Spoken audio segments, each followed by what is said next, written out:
Ang mabuting balita ng Panginoon ayon kay San Juan. Sa pasimula pa'y naroon na ang salita. Kasama ng Diyos ang salita, at ang salita ay Diyos. Kasama na siya ng Diyos sa pasimula pa.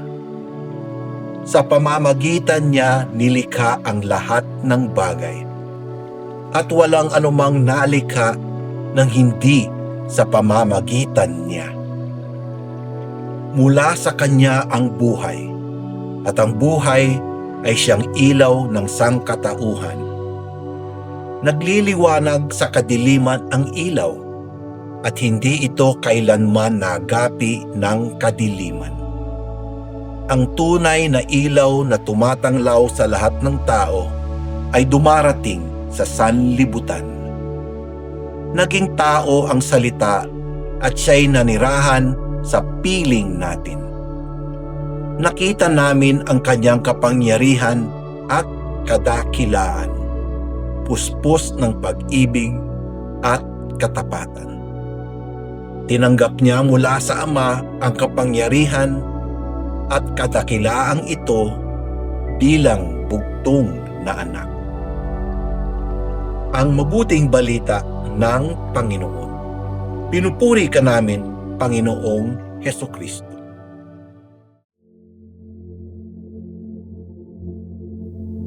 Pasko ng Pag-asa. Papuri sa Diyos sa kaitaasan at sa lupa'y kapayapaan sa mga taong kinalulugdan niya.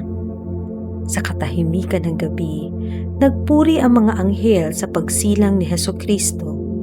Ipinahayag nila iyon sa mga simple at tabang pastol na nagbabantay ng kanilang mga tupa. Ang pagsilang ni Jesus ang siyang bumasag sa nakabibinging katahimikan ng gabi ng kasalanan. Siya ang liwanag na bumasag sa karimlan upang maging tanglaw sa nabubulagan at naliligaw. Siya ay dumating para ibalik ang kawan mula sa pagkawalay sa Diyos at ipunin ang lahat ng kanyang piling.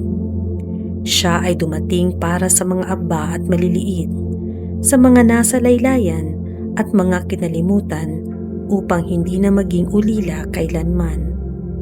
Ang pagsilang ni Jesus ay ang bukang liwayway ng bagong pag-asa at bagong buhay.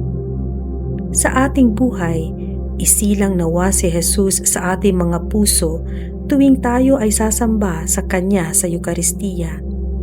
Siya ay nananahan sa ating piling. Ang ating tuwa tuwing Pasko ng pagsilang ang siya nawang magbigay ng kapayapaan sa ating mga puso, sapagkat tuwing Pasko, muli at muli tayong pinaaalalahanan na hindi tayo kailanman nilimot ng Diyos. Ang handog niya ay kaligtasan sa pamamagitan ng kanyang bugtong na anak. Isabuhay natin ang diwa ng Pasko sa pagbubukas ng ating mga tahanan sa mga walang masilungan.